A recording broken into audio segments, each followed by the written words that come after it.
SSC নিয়োগ কেলেঙ্কারি নিয়ে প্রতিবাদ কর্মসূচি নিল পশ্চিমবঙ্গ যুব কংগ্রেস। পশ্চিমবঙ্গ প্রদেশ যুব কংগ্রেসের ভাইস প্রেসিডেন্ট মোহাম্মদ ইমরান খানের নেতৃত্বে আজ প্রদেশ কংগ্রেস ভবন থেকে এক প্রতিবাদ মিছিলের আয়োজন করা হয়। মিছিল কংগ্রেস ভবন থেকে ফিলিপস মোড় পর্যন্ত যায়। প্রতিবাদ মিছিলে যুব কংগ্রেসের প্রত্যেকের গলায় প্ল্যাকার্ডে নিয়োগ দুর্নীতির বিষয় উঠে আসে। প্রতিবাদ মিছিল শেষে মুখ্যমন্ত্রী মমতা ব্যানার্জি ও শুভেন্দু অধিকারীর কুশ পুতুল দাহ করা হয়।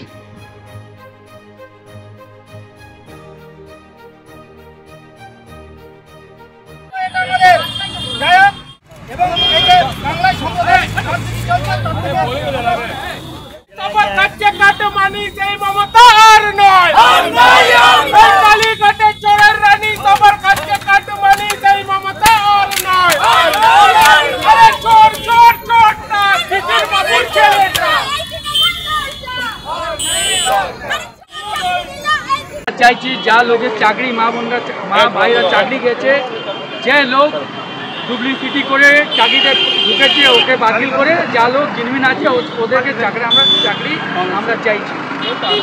দেখুন ওসব নাটক করে লাভ নেই, যার চাকরি আছে ফেরত দিন, তারপরে বোঝা যাবে কে কার সঙ্গে আছে, মানুষ সঙ্গে আছে কি আছে না, ওটা পরে বোঝা যাবে।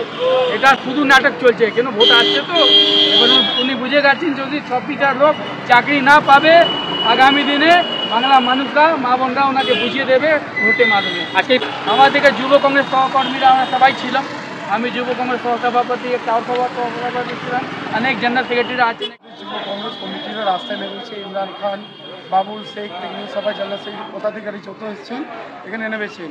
এদের একটাই দেবেন এসএসকেএম যে চুরি এইটা হয়েছে তার জন্য এরা প্রতিবাদ করছে। আপনি বলুন না, এই 26,000 চাকরি প্রার্থী যার মধ্যে যোগ্য 18,000 আর 8,000 অযোগ্য, এটা কি করা যাবে? এর মধ্যে মানে বলা যায় না, মানে জলের সাথে মাছ থাকবে সেও ভূমিহীন হলো, সেই অবস্থা এখানে হয়েছে। আমাদের রাষ্ট্রীয় নেতা রাহুল গান্ধীও চিঠি লিখেছেন এর জন্য রাষ্ট্রপতিকে, এর বিবেচনা হোক। আমরা চাইছি, দেখুন আমরা শ্রমিক সংগঠন বলুন, যুব কংগ্রেস সবাই মিলে নিয়ে আন্দোলন করে আছি। আজকে যুব কংগ্রেস করেছে, আপনি বলুন যে সময় হাইকোর্টে 2021 সময় রায় দিয়েছিল, সেই সময় মমতা ব্যানার্জি কেন যোগ্য অযোগ্য এটা করতে পারলেন না বাছাই? উনি তো করতে পারতেন, উনি ইচ্ছে করে করেন। উনি জানেন এটা করতে গেলেই যে 8,000 ধরা পড়বে, তার থেকে 300 থেকে 400 কোটি টাকা পয়সা কেলেঙ্কারিটা বেরিয়ে আসবে টাকা। কেন কি এইটা কেলেঙ্কারি মিশন কে ছিলেন? পার্থ চ্যাটার্জি। তার গার্লফ্রেন্ড কে ছিলেন? ওনার গার্লফ্রেন্ডের বিছানা কোথায় 140 কোটি টাকা পাওয়া গেছে। বাকি টাকাগুলো কালীঘাটে কী ধাপে ধাপে যেত সেটা তো বলতে হবে ওনাকে। এই জন্য এইগুলো ধাপা চাপা দেওয়ার জন্য উনি একটা নাটক করলেন। কালকে দেখেছেন 500 টাকা করে আমরা শুনছি টিকিটও নাকি বিক্রি হয়েছে। এই যোগ্য জায়গায় কে অযোগ্য যাবে?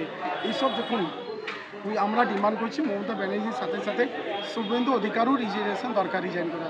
কেউ ওই সময় শুভেন্দু অধিকারই ছিলেন উনি আজকে গলা ফাটাচ্ছে রাম মন্দির নিয়ে, রাম নিয়ে। কিন্তু রাম যে রাজত্বটা করলো, রাম যে চেয়েছিল এখানে, রাম রাজ্যে সবাই পড়াশোনা করুক, কলকারা হোক, ডাক্তার থাকুক, সব কিছু থাকুক, সেই রাম রাজ্য না করে উনি অস্ত্র নিয়ে রাম রাজ্য দেখাই চাইছেন। আমরা চাইছি আমাদের প্রদেশ কংগ্রেস সভাপতি শুভেন্দু সরকার নেতৃত্বে আমরা সেই রাস্তা নেমেছি। আমরা বলেছি ওই 26,000 যে চাকরি গেছে তার নিয়ে ওটা বলুন, সেটা ওটা না বলে উনি অস্ত্র নিয়ে রাম রাজ্য, আরে রাম এটা চাইনি। আমরা চাইছি রাবণকে অসুর শক্তিকে বিনাশ করতে। এই জন্য যুব কংগ্রেস আজকে চাকরিহারাদের যে আরও পদ্ধতি না নিয়ে, কিছু ভুল ডিসিশন না নিয়ে, আমরা যে শুনছি ওদের অবস্থা যা যাচ্ছে, এই জন্য আমরা ওনার পাশেই দাঁড়িয়ে আছি সবসময়। আর দেখুন মমতা ব্যানার্জি কোনো কাজে আসে না, ওই জন্য দেখবেন মা সরস্বতীর বিনাটাও ভেঙে পড়েছে। এখানে শিক্ষা দরকার নেই, স্বাস্থ্য দরকার নেই, কিছু নেই, এখানে শুধু কেলেঙ্কারি কালীঘাটও কিছু নেই। এই নিয়ে আজকে যুব কংগ্রেসের প্রতিবাদ করছে।